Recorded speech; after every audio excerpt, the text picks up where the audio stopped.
Did you just parachute in from another planet, Mr. Secretary? Because you're the only person in the Milky Way who believes that we're not having massive, massive illegal immigration into America. Senator, you're putting words into my mouth. No, sir, I'm accurately describing the situation because you think our borders ought to be open. And it would be more intellectually honest if you just say that. That is false. I don't agree with you. You have to watch up here what people do, not what they say, and everything else is just cottage cheese.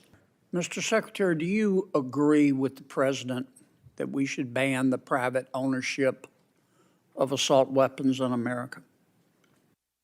Senator, I do. What is an assault weapon? It is, for example, an AK-47. Can you give me a definition other than just pointing to a specific weapon? Would there be other weapons besides an AK-47 you would ban? There very well are.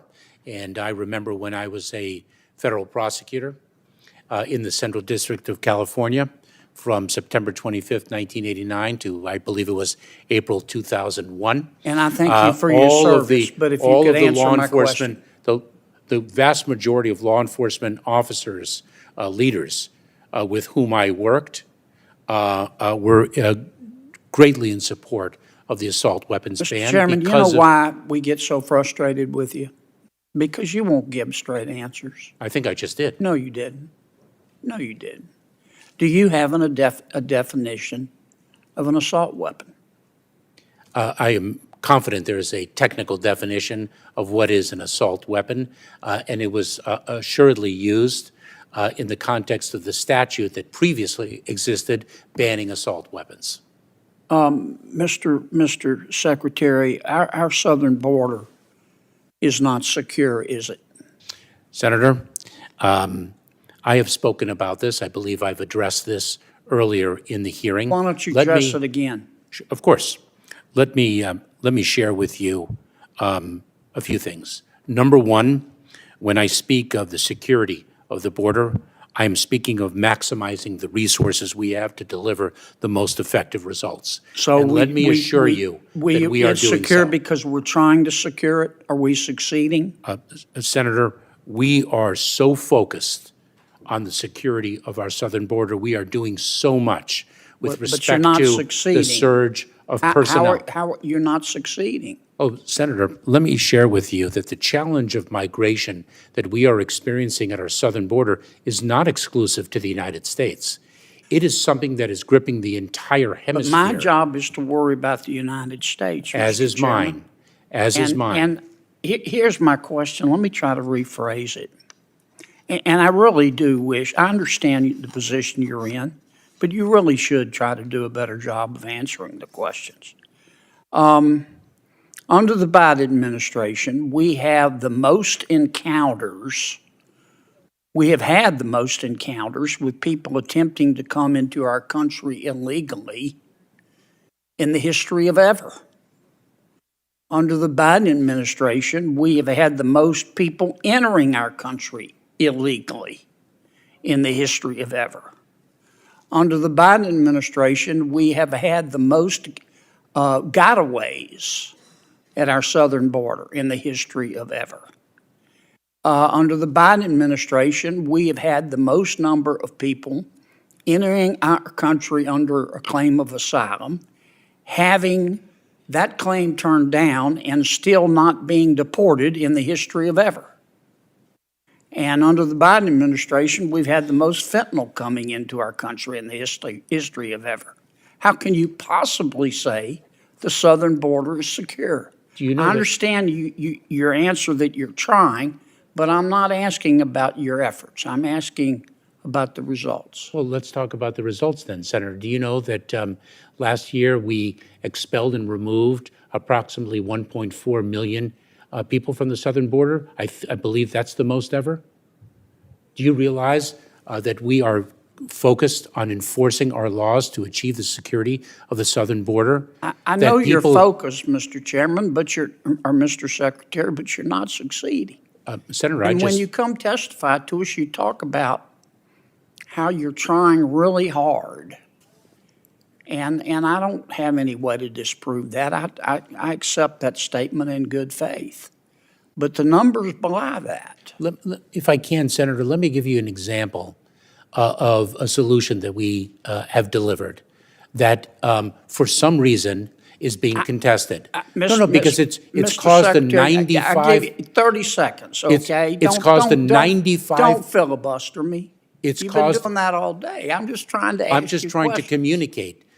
It has led to approximately 95% drop in the number of encounters in between the ports of entry at our southern border of Cubans, Haitians, Nicaraguans, and Venezuelans. Mr. Secretary, on January 5th. And Mr. why would that Secretary. be opposed when it is delivering precisely the result that you seek?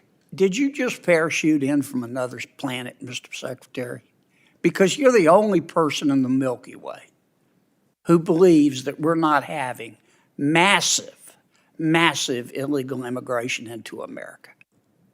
Senator, you're putting words into my mouth. No, sir, There is- I'm there is- accurately describing the There is situation. no question, that we have a very serious challenge at our southern border. Okay. It is a challenge that is. We can agree on that. Let me ask you another question.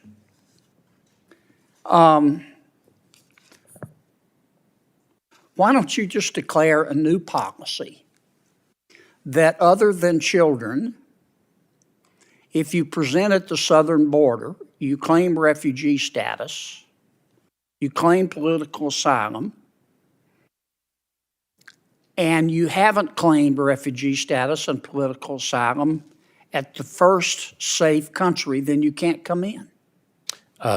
Senator, so first of all, when one presents at the border, it's an asylum claim, not a But why refugee. don't you do that? Why don't Not you a just refugee claim. unilaterally declare that a safe third country policy? It would work.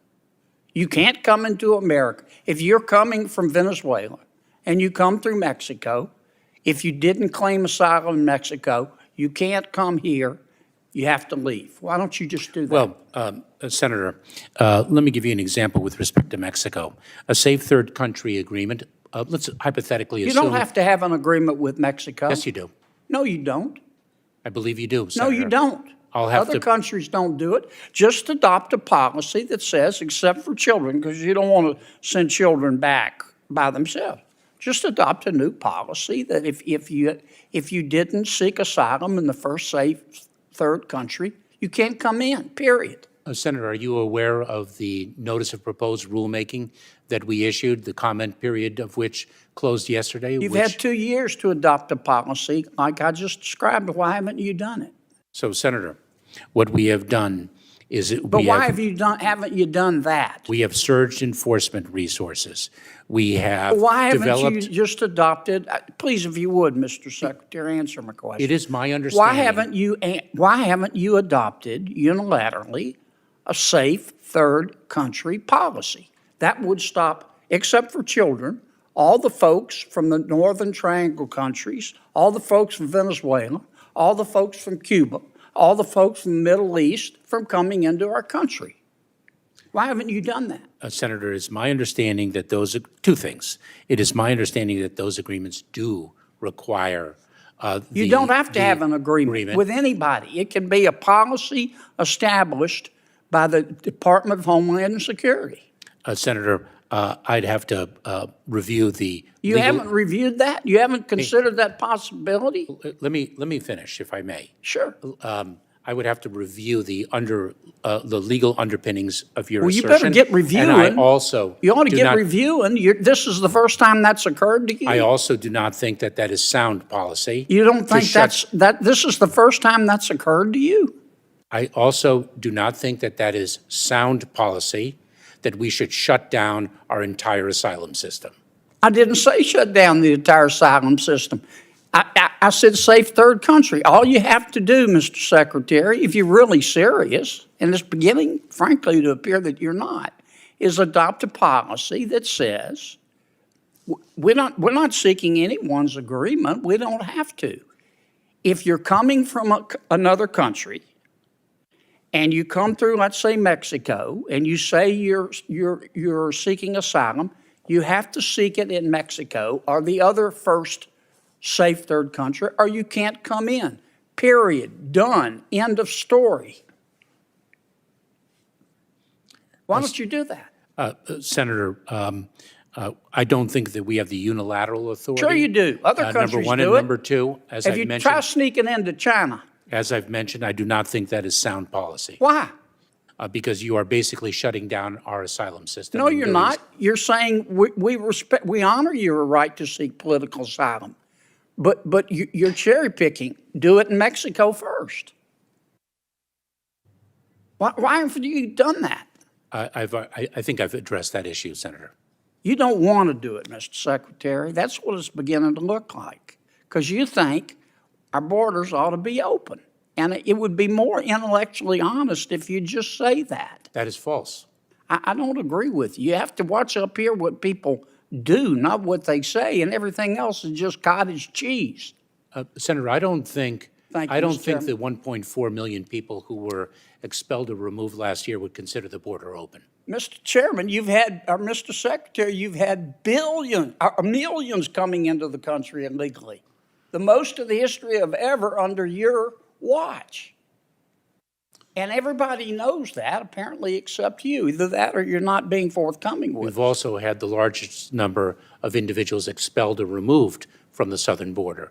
And if one takes a look at the apprehension and encounter numbers, and then the removal numbers, one would have a different view. If you do the safe third country policy, that'll solve half of your problem right there. Thank you, And you're not Senator. denying anybody asylum.